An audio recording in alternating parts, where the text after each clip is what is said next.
I saw my husband and his mistress outside the maternity ward at tea night, cradling their newborn baby.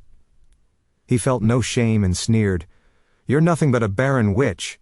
Then I slapped them both in front of everyone, and dropped a bombshell. It was past midnight when I was urgently called in for a consultation in the maternity ward. As I rushed toward the delivery room, I caught sight of a familiar figure standing quietly outside the door. It was my husband, Cedric Vaughn. He was supposed to be in Britain for a 2-year academic program. When Cedric saw me, his face froze. He looked as if he had something to say, but no words came out. I had no time to question why he was there. A newborn was in critical condition, and I had to do my job. The baby had been born with a congenital brain tumor. Because of the complexity, the obstetrics team had called in specialists from neurology and oncology. As the senior oncologist on duty, I was named lead surgeon in the operating room. I could hear the chatter of my colleagues in the background whispering gossip about the young mother. "She is only 22. Someone said barely out of college. I heard she had the baby before getting married. The father is waiting outside. He looks a lot older probably." They exchanged glances, not daring to say more aloud, but the implication was clear. I had seen many cases like this in the hospital, but I never imagined that one day I would be the tragic figure in the very kind of melodrama we all whispered about. Looking back, the signs were there. About a year ago, Cedric began praising one of his students endlessly. Then, 6 months ago, he suddenly announced he had received an opportunity for advanced studies in London. I was so immersed in my work that I did not question it. Now I realized the young woman giving birth, Estelle, was that very student.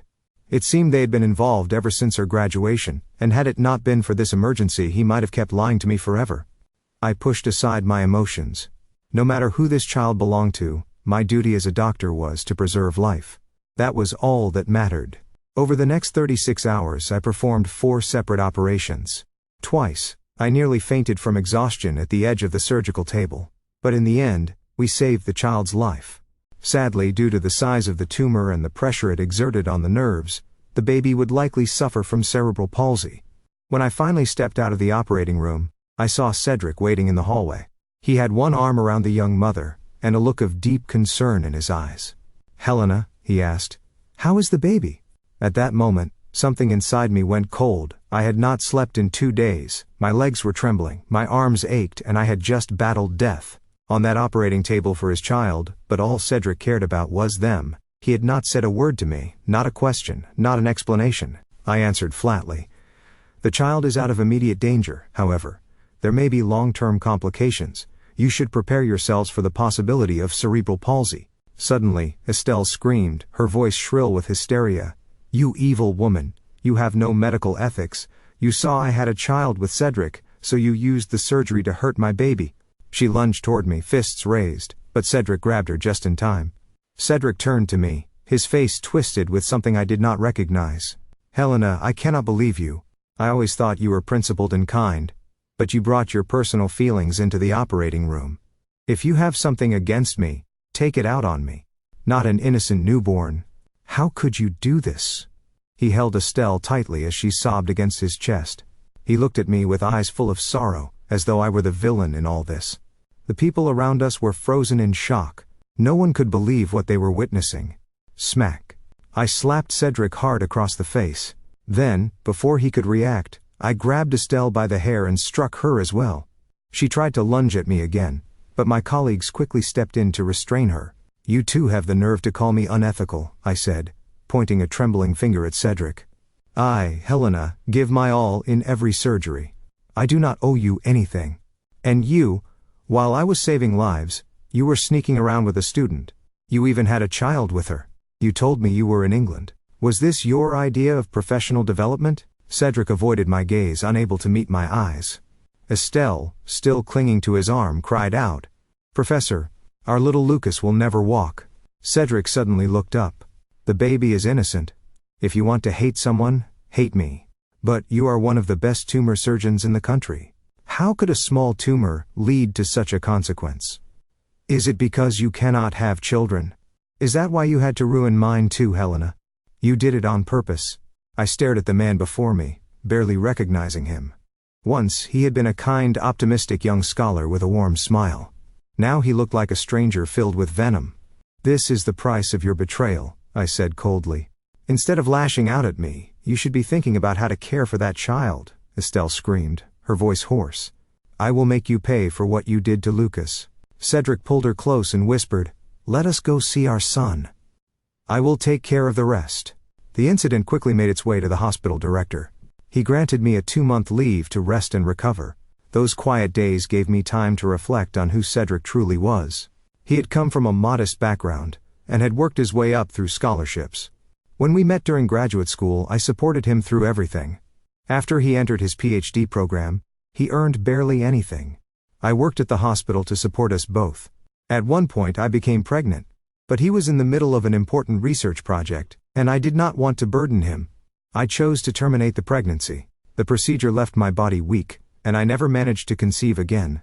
Later, with the help of my parents, Cedric secured a teaching position at the university. He soon became the youngest professor in his department. Over the years, he grew distant. I thought it was just the routine of marriage, the loss of initial passion. I never imagined that behind the coldness was betrayal. I never thought the man I had sacrificed so much for would one day repay me like this. On the 5th day of my vacation, my phone rang. It was Cedric. Helena, he growled, barely containing his fury. Did you freeze my bank accounts and put a hold on my property? I replied calmly, yes. I filed for a property preservation order. Is there a problem? I was trying to be civil, but it looks like you are forcing my hand. Fine, we will get divorced. I let out a cold laugh. Actually, the divorce should have been my idea. You have become so filthy. I would not want to touch you again, let alone stay married. Second-hand goods. No thanks. With that, I ended the call. Sometimes, it only takes a single moment for a woman to wake up. When I entered the operating room a few days ago, I still held on to a sliver of hope, but what happened outside those doors shattered it completely. From that moment on, I was done. A woman who sees the truth becomes sharp and decisive. I had not wasted a single day during my break. I made a detailed inventory of all our shared property, and filed for legal protection of those assets. I would not let Cedric walk away with anything. The next morning, a court summons arrived. Ms. Helena, the official said politely, your husband has filed for divorce. You are requested to appear in court at the appointed time. Perfect. All my documents were ready. I was just waiting for the courtroom door to open. On the day of the hearing, I arrived right on time. Cedric, clearly prepared, stood up and spoke confidently. Helena is never home, he said. Out of 365 days in a year, she is away for at least 360. Our relationship has broken down completely. I request a divorce and an equal division of assets. I raised my hand and addressed the judge, Your Honor. It is true our marriage has broken down, but not because of distance. It is because Cedric was unfaithful. Cedric snapped back. I never cheated. You cannot just throw out accusations like that without proof. I ignored him entirely and turned to the judge again. We have submitted the paternity test results. Your Honor. Cedric's face twisted in disbelief. How did you get a DNA test? Then realization struck, and his expression turned dark. You were planning this all along. I should have divorced you years ago. You kept my genetic material after all this time, I replied coldly. You must have forgotten about the hair we tied together during our wedding ceremony. It has always been stored safely at home, he glared. And Lucas's DNA. Do not tell me you did not tamper with the surgery. I rolled my eyes. You had brain surgery. It requires head shaving. Naturally, hair was removed. You planned everything, didn't you? You are heartless and cold as always. Order, the judge interrupted, banging the gavel. The shouting had gone too far. I turned to the bench. Your Honor. Cedric has been living with another woman for 6 months. Their child was born just last week. During that time, he lied and told everyone he was abroad, pursuing advanced studies recently. He also tried to move his assets, but thankfully, I filed for property preservation in time. Given all of this, I request that Cedric leave the marriage with nothing, and that asset division be enforced immediately. The judge reviewed the evidence and gave a clear ruling. The defendant's request is approved. As we left the courtroom, Cedric's face was black with rage. He had expected to walk away with half of everything. Instead, he got nothing. Not a single cent of the $50 million he had hoped to take with him. Fuming, he hissed, "You are so calculating. Helena, do not think this is over. What you did to Lucas, you will pay for it." I gave him a sweet smile. Maybe I will not, but your payback came quickly. You are walking away with empty hands, Cedric. I shut the car door with a satisfying slam and drove away. In the rearview mirror, I caught a glimpse of his furious, pale face. My mood had never been better. I treated myself to a fancy dinner. Happiness tastes even better with dessert. After all those years spent working non-stop, I finally had a proper vacation. I had just returned from a beach holiday in Sonia when I received a call from the hospital director. Helena, Estelle has filed a lawsuit accusing you of medical misconduct. The hearing is tomorrow. I understand, I replied. I will be there. Do not worry, he said warmly. The hospital has hired the best legal team for you. You have given your all for this hospital. We all believe in you. I had been a doctor for many years and had never made a single error in judgment. Why would I be afraid of false accusations? The next morning, my lawyer and I arrived at court as scheduled. Estelle showed up too, this time with her own attorney. It seemed she had finally decided to take things seriously. Right from the start, Estelle wept dramatically, claiming I was jealous of her and had deliberately harmed her child. In doing so, she also revealed that she was a mistress and had given birth out of wedlock. Her lawyer's face turned green. Eventually, Estelle stopped talking, and her lawyer began presenting documents. They cited legal statutes, alleged medical violations, and claimed significant damages. Then came the demand. Compensation of $50 million. I could not help but raise an eyebrow. Estelle certainly had nerve. Our attorney remained calm. He presented detailed documentation from the day of the surgery, consent forms, medical records, tumor pathology reports, and supporting clinical studies of postoperative complications. He concluded confidently, all evidence shows that the complications experienced by the plaintiff fall within the known and accepted range of surgical outcomes. My client has not committed any form of malpractice. It was all clear and undeniable. After all, the lawyer handling the case had been hired by the hospital, and he was no ordinary attorney. He used to be one of our surgeons, but after suffering through a malpractice suit years ago, he switched careers and became a lawyer. He knew exactly how to protect doctors. The opposing counsel stood no chance. Estelle, furious and desperate, stomped her feet. She shouted, "How can such a minor operation take so long?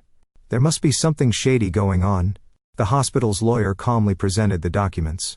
Here is a detailed log of the surgery times and all the medical supplies used. Estelle's voice cracked. She is supposed to be a leading expert in oncology. How could she leave behind permanent complications? The lawyer handed over another report. This is a clinical study on brain tumor removal in infants. The risk of cerebral palsy following surgery on newborns is as high as 90%. The probability of complications is well documented. Estelle's composure unraveled. No. You are just jealous. Jealous that I am with Cedric. Jealous that I was able to give him a son, unlike you. You useless hen who cannot lay eggs. She was completely unhinged. With a scream, she pulled off her shoe and hurled it across the courtroom. Security immediately stepped in and restrained her. The court had no trouble reaching a verdict in my favor. Outside, Cedric had come to collect Estelle. She ran into his arms, sobbing uncontrollably. Through her tears, she yelled at me, "Helena, how did you become so heartless, so cold, so dismissive of human life? A person like you does not deserve to be a doctor." Cedric stood stiffly beside her, lips pressed together, a deep frown etched into his face. Estelle kept going. "You ruined the grandchild his mother waited so long for. She will never forgive you." So Cedric's mother had known about Estelle all along, had even accepted the child. That settled it. There was no need for me to show any more mercy. Sure enough, just 2 days later, I received a call from Cedric's mother. Her voice came through the phone, agitated and loud. "Helena, why can I not get into the neighborhood? The gate will not open." I peeled off my face mask slowly and replied, "Because Cedric and I are divorced, the property is legally mine now." She screamed into the phone, "That is my son's house. You have no right to stay there. You two divorced, so the house belongs to him." I hung up with security guarding the entrance. I knew she could not get in, but not long after, there was a knock at my door. I opened it to find 2 uniformed officers standing outside. Cedric's mother stood to the side, grinning smugly. "You would not open the door for me. Let us see if you can refuse the police." The officer closest to me spoke politely. "We received a report that you are occupying a property unlawfully. We would like to ask you a few questions." I nodded calmly. "Of course, officers, I am happy to cooperate," the second officer said. This lady claims you are living in her son's house. May we see any documents proving your legal rights to the property? I handed everything over. The property deed, the divorce certificate, the court ruling, the official ownership transfer, all of it. I am no longer married to her son, I explained.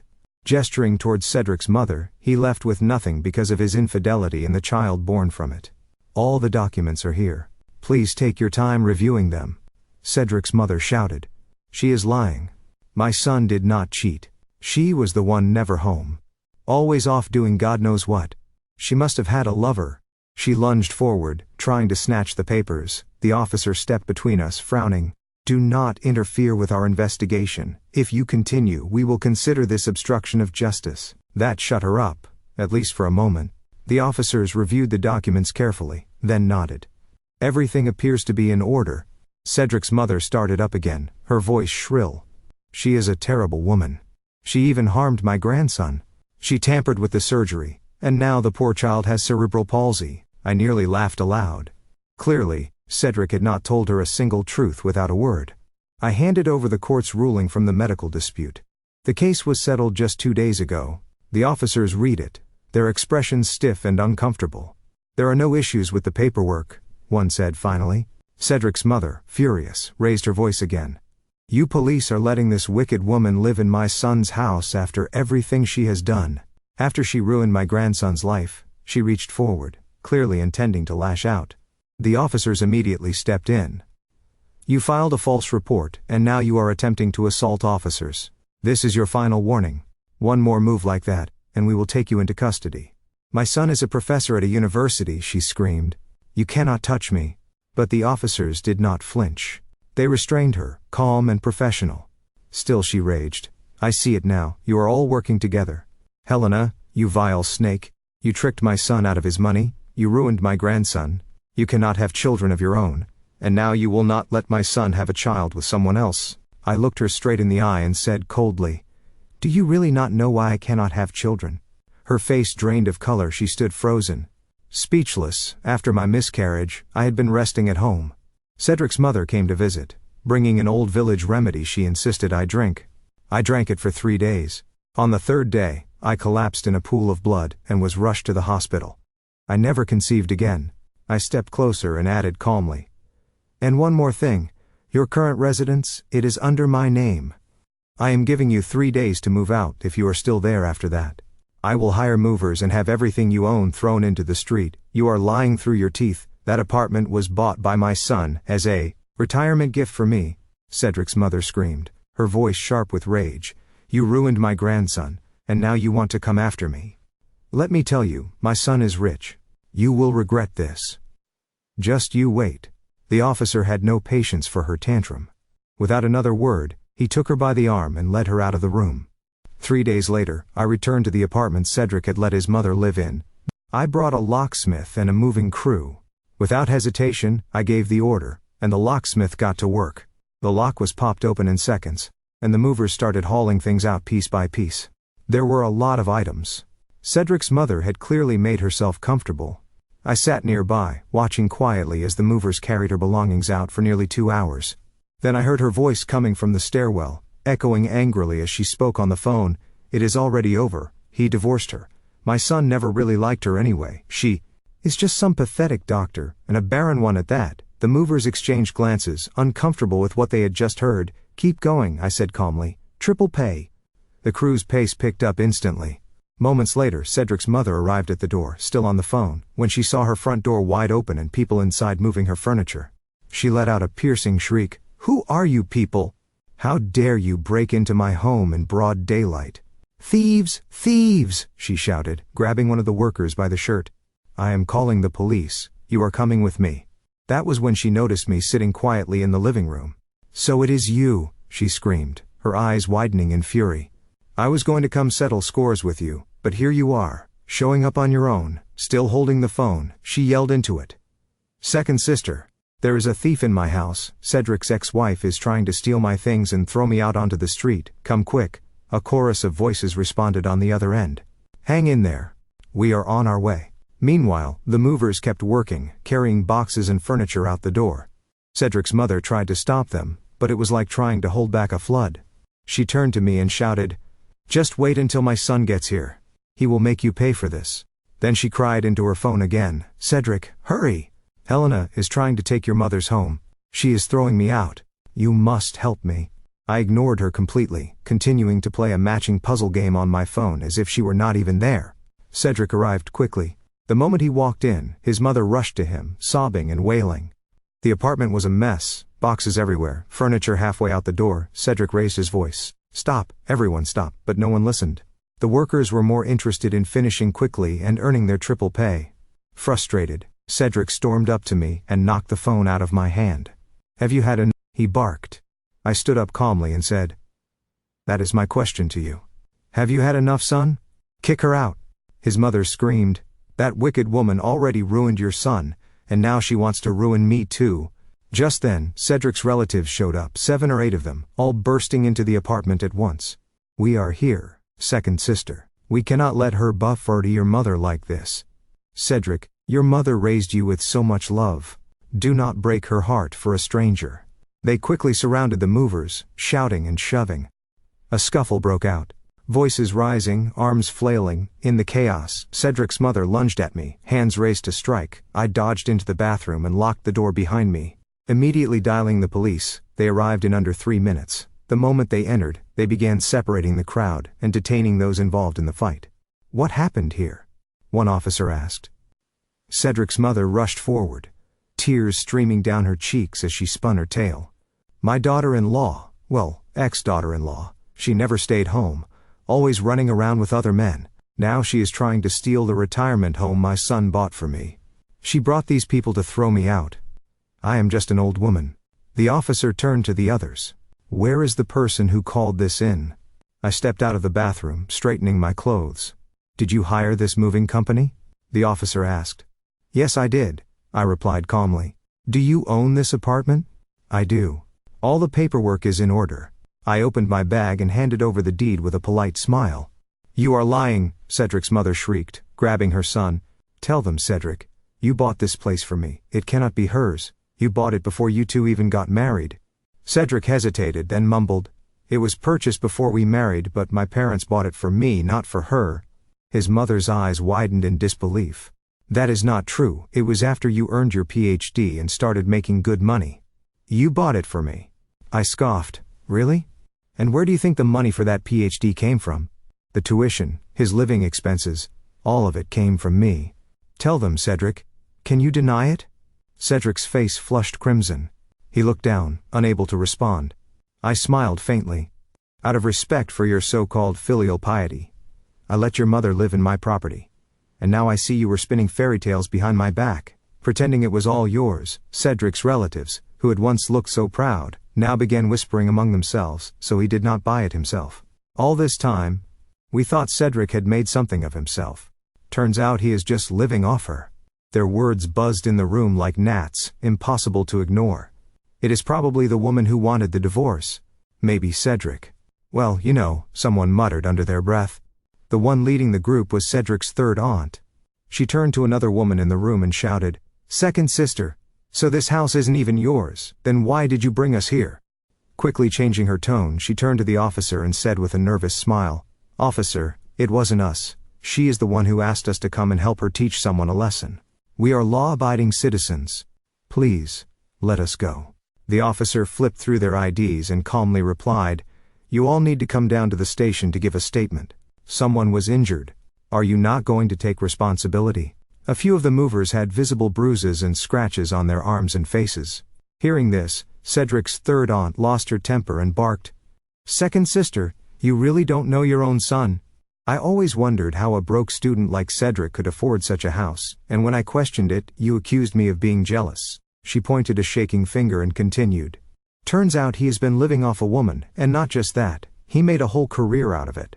And now that the girl's family has dumped him, you drag us into this mess. Compensation, don't even look at me, we are not paying for any of this." Cedric's mother snapped back. "You all came because you saw my son as a university professor and thought you could cozy up to him. My son never needed a woman to succeed.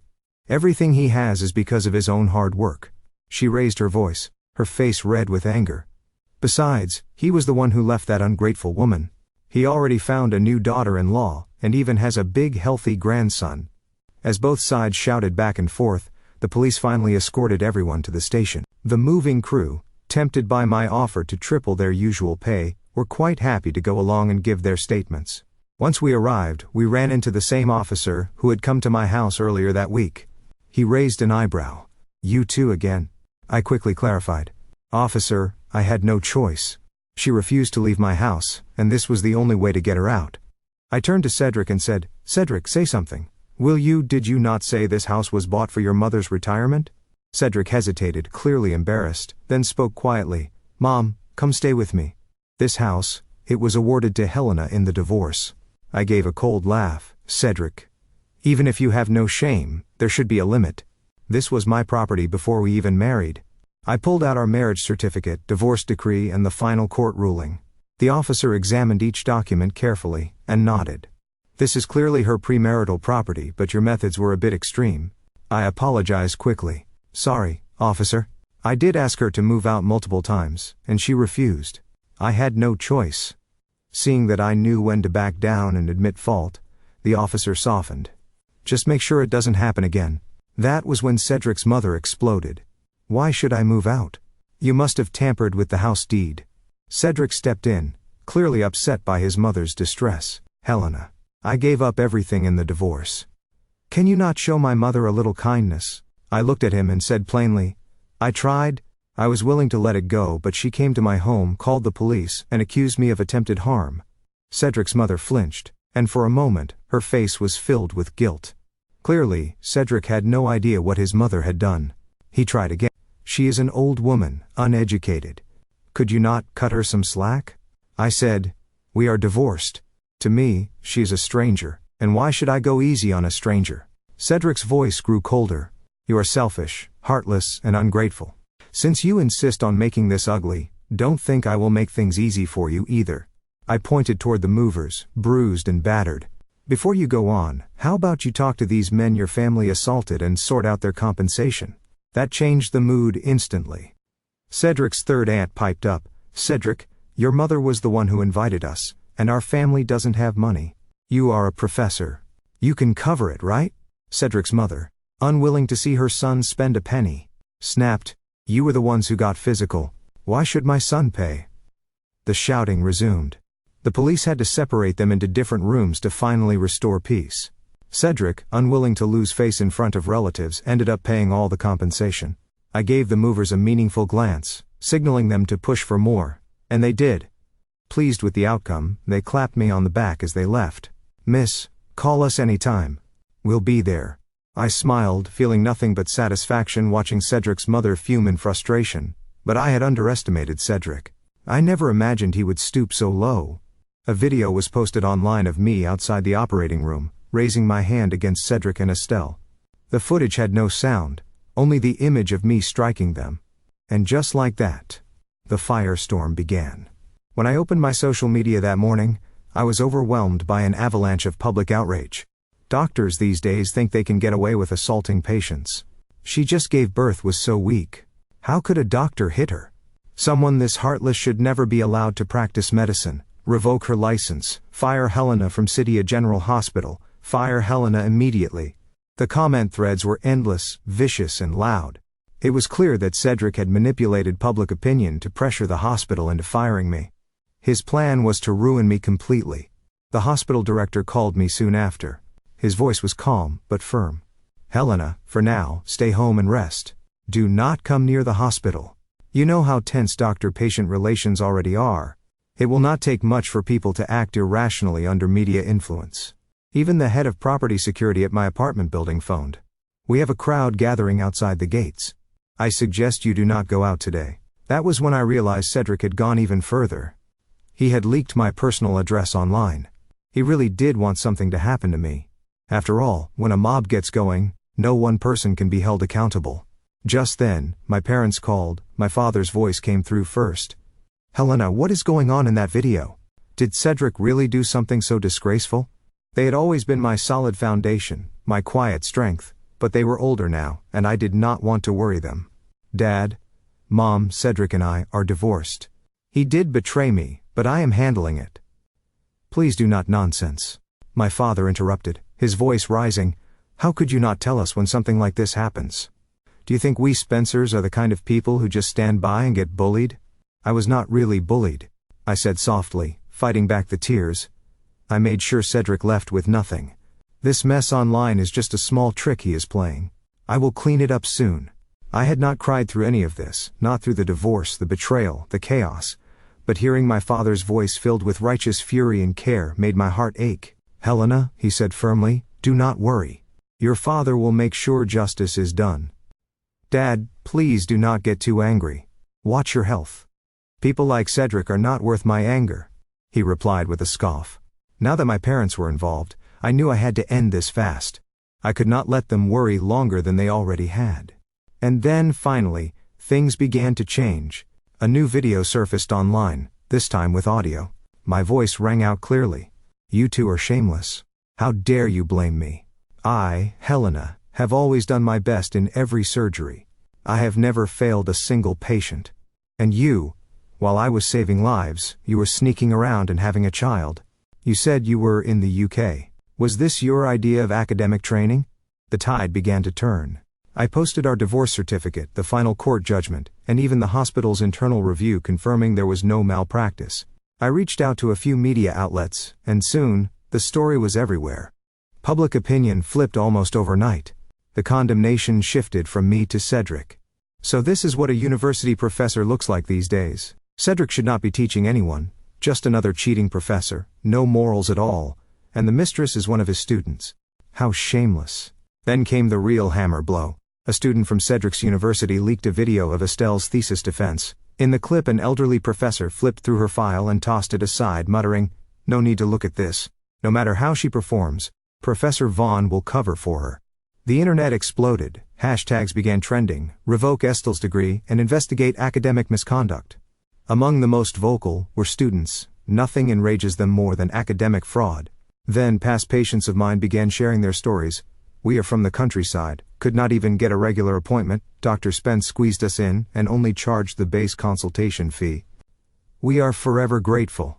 My mother was misdiagnosed in our town. Dr. Spence prescribed a $2 medicine and cured her completely. She saved my mom's life. Even when other hospitals gave up, Dr. Spence gave us hope, and honestly, I had to give credit to the internet users. They dug through our story like detectives, piecing together a timeline of Cedric, Estelle and me. The situation grew so large that Cedric's university could no longer ignore it. They issued a formal statement. Cedric would be temporarily suspended from teaching duties pending investigation. Of course, it was all just for show, a heavy hand at first, then a gentle release. Someone clearly had Cedric's back, but if they wanted to play politics, fine. They had their people. I had the Spencers. Days passed, the storm slowly died down, then Cedric called me, smug as ever. Helena, did you really think public opinion alone could bring me down? His voice was full of arrogance. I am one of the top young scholars at the university. I am leading over a dozen national-level projects. The school is grooming me for an academician title. You think a bit of scandal will stop that? I smiled as I listened. Well, I said softly, then I wish your research all the best. Because Cedric was not only cruel, he was also incredibly foolish. He came from a poor village, a scholarship student with no connections in the city of A. So how exactly did Cedric manage to receive such special attention at the university? How did he end up in charge of more than 10 major national projects? Did he really believe it was all because of his own talent? There are plenty of brilliant people in this city. Why him? The truth was simple. He was the son-in-law of the Spence family.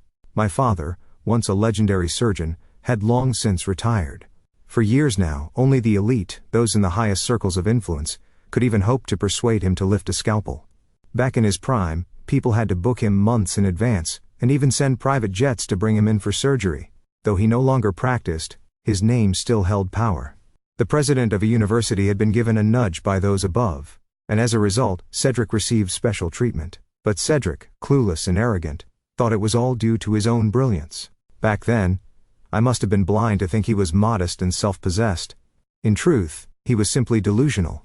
Fortunately, I see him clearly now.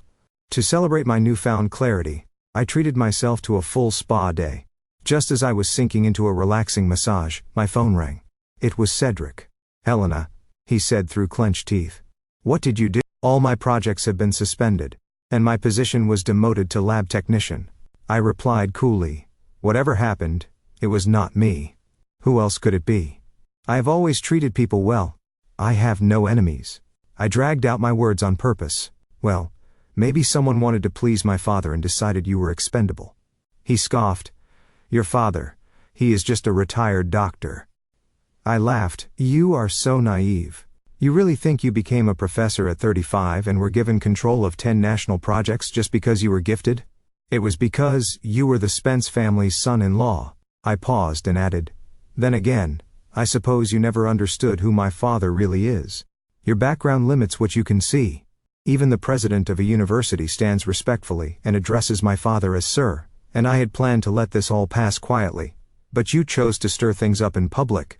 Now that my father knows, of course he will not let you off easy. Cedric fell silent. He mumbled, no, that cannot be, it just cannot be.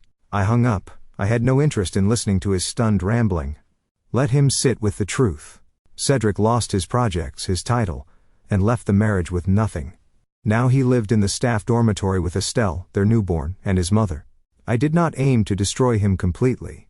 He could remain a lab technician for life. It was enough to support a small family, assuming the child did not have cerebral palsy. But cerebral palsy required immense time, effort and money.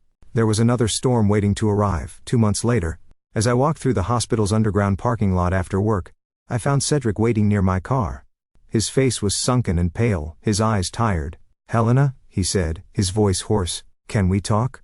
I was wrong, truly. I opened the door, ready to drive away. But before I could step in, Cedric rushed forward and grabbed me.